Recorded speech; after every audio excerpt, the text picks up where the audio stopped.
S-nya hanya mengatakan demikian gitu loh. Mengatakan demikian? Iya Cong, tapi lu jangan ikut campur ya masalah urusan pribadi gue gitu loh. Nah, dibalas kayak gitu? Iya, Ruben bilang begitu. Nah, Ruben wajar dong komplain. Yeah. Tapi komplainnya Ruben itu cuma ditanggepin menurut Ruben ya, sekali lagi cuma ya iya Cong. Ada kata-kata Cong? Ada. Di WA? Iya, nggak tahu telepon atau WA tapi Ruben bilang ada. Ya Cong, iya Cong. Ruben hanya dikasih undangan, invitation. FYI gitu ya? Ya, WA kan berarti kan menurut Ruben ya, aku kok diperlakukan seperti tamu kan begitu. Makanya saya bilang bahwa jangan jadikan orang asing seperti ayah dan jangan jadikan ayah jadi seperti orang asing kan akhirnya seperti itu. Apalagi ada panggilan-panggilan daddy. Ya bukan hanya panggilan lah. Jadi kan sebenarnya kalau menurut Ruben dan Ruben juga udah pernah bilang sama saya, Bang tolong dikasih tahu tuh sama kuasa hukumnya kalau ketemu. Saya harus sampaikan dan kuasa hukumnya juga bilang sejawab saya, oke Bang akan saya sampaikan. Ya itu mungkin dia pasti lakukan ya. Jadi mungkin clear di situ. Nah cuma yang saya mau sampaikan, Bang Ruben pernah bilang sama saya, tolong sampaikan, saya nggak suka loh sebagai ayahnya anak-anak itu dilibatkan untuk bekerja di waktu malam dalam live-nya istri. Yang sampai bahkan injek-injek punggung ya. Bukan istri ya, live-nya mantan gitu ya, mantan istri saya kan begitu ya. Karena itu kan anak-anak sekolah. Itu kan sudah melanggar aturan ketika anak-anak dipekerjakan untuk live sampai larut malam gitu loh. Nah, tapi kan tidak ditanggapi gitu loh ya. Dan Ruben juga bilang ada batasannya karena bagaimanapun walaupun masih kecil itu anak saya anak perempuan. Iya. Ya dan itu adalah laki-laki. Laki-laki ini juga belum memiliki status apapun dengan mantan istri saya kan begitu ya. Udah injek-injek di atas kasur. Nah, tapi artinya juga ini nggak diindahkan dan kemarin Ruben ngomong sama saya karena masalah di suatu kamar ini kan sebenarnya sudah nggak pantas ya di kamar gitu ya. Tapi rame juga. Ya di kamar tidur ya walaupun rame kan tapi di kamar tidur masa ada orang yang tidak punya ikatan apapun kita undang ke kamar tidur kita dengan alasan apapun. Cobalah kita semua nih kita juga punya teman ya apakah kira-kira nggak marah nih orang tua kita meskipun kita sekarang sudah tidak tinggal sama orang tua kita jika ada orang yang masuk ke kamar tidur kan itu kan area yang sifatnya privasi ya. Nah apalagi ketika kemudian ditunjukkan anaknya lagi pijak punggung gitu, ya. Dan orang-orang menilai karena wajah anaknya nggak happy, seperti tertekan gitu. Kayak disuruh. Ya nggak happy lah, karena kalau happy kan mungkin dia anggap itu sebagai mainan gitu ya, candaan. Tapi kan ini kan nggak happy.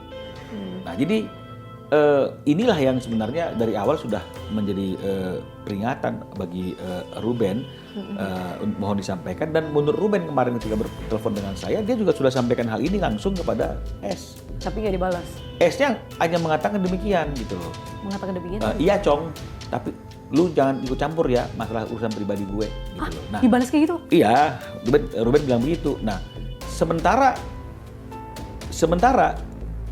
ini kan bukan area pribadi.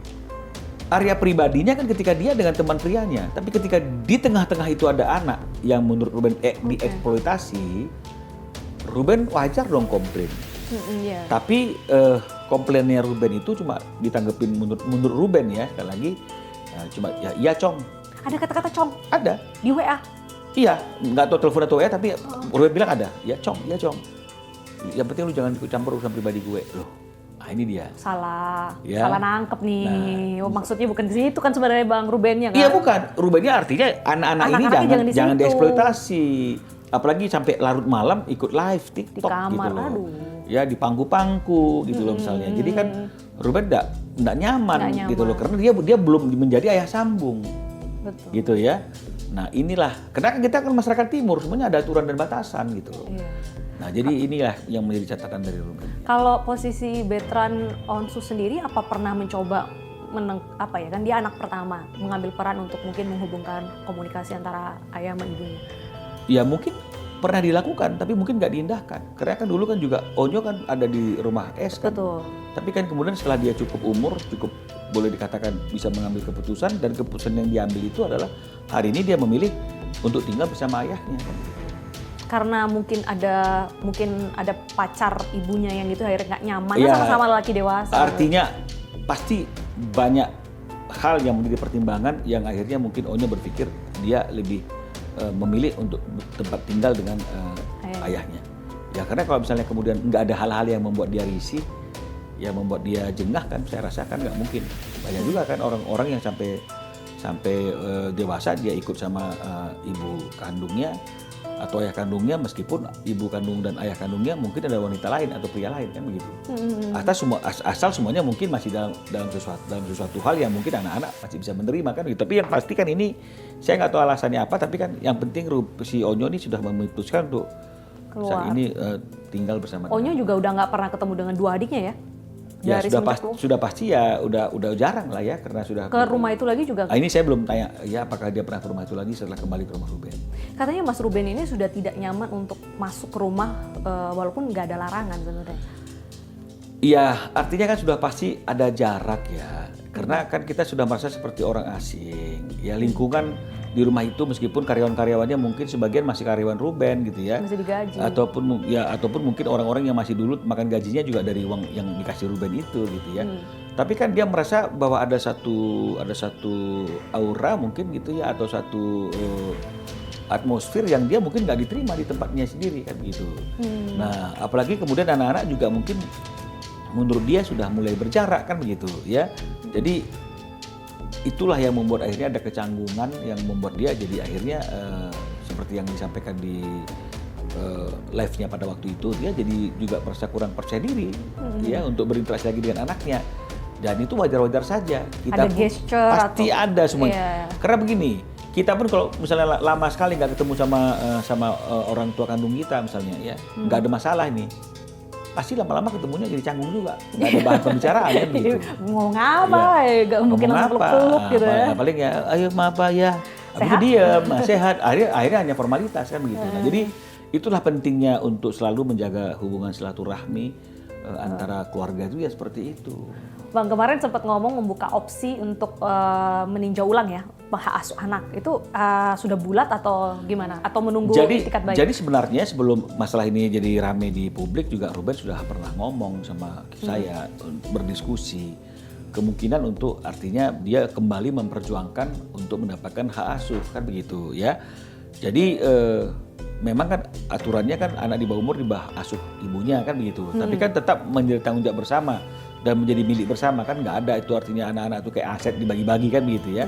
Nah, sepakat oke ibunya karena yakin akan dididik dengan bagus dan kemudian yakin akan dewasa dalam tindakan dan perbuatan, yakin akan dilaksanakan hak yang 2-3 hari itu. Tapi kenyataannya kan tidak. Sorry Bang, dipotong. Berarti ketika cerai itu sebenarnya posisinya baik-baik ya hubungan berdua? Baik-baik. Oke, lanjut. Makanya akta itu ditantangani. Oh, oke. Kan begitu ya. Nah, tapi realitanya kan itu tidak berjalan dengan baik ya, tidak terrealisasi dengan baik. Nah, jadi Ruben bilang, bisa nggak opsinya itu kita persoalkan? Ya bisa saja. Karena kan kalau misalnya kita ingin mendapatkan ingin melakukan upaya untuk mengevaluasi opsi bahwa anak-anak di bawah ibunya itu bukanlah tepat, yang tepat adalah di bawah saya, ya tentu kita harus mengajukan beberapa dasar, beberapa alasan yang bisa menjadi pertimbangan bahwa memang ya ini nggak benar nih kalau seperti itu kan begitu ya. Nah, tapi kan Ruben hanya kembali berpikir, dia nggak pernah mau berpikir secara emosional dan mengambil keputusan secara emosional. Dia oke bang, saya pertimbangkan, keburu masalahnya besar. Ya sekarang ini hampir semua orang mungkin mend-DM Ruben, mend-DM saya juga. Teriakannya sama, Bang bantu Ruben untuk memperjuangkan hak asuhnya. Gak sempat baca? Dengerin aja. Klik icon text to speech, gak pakai ribet di okezone.com.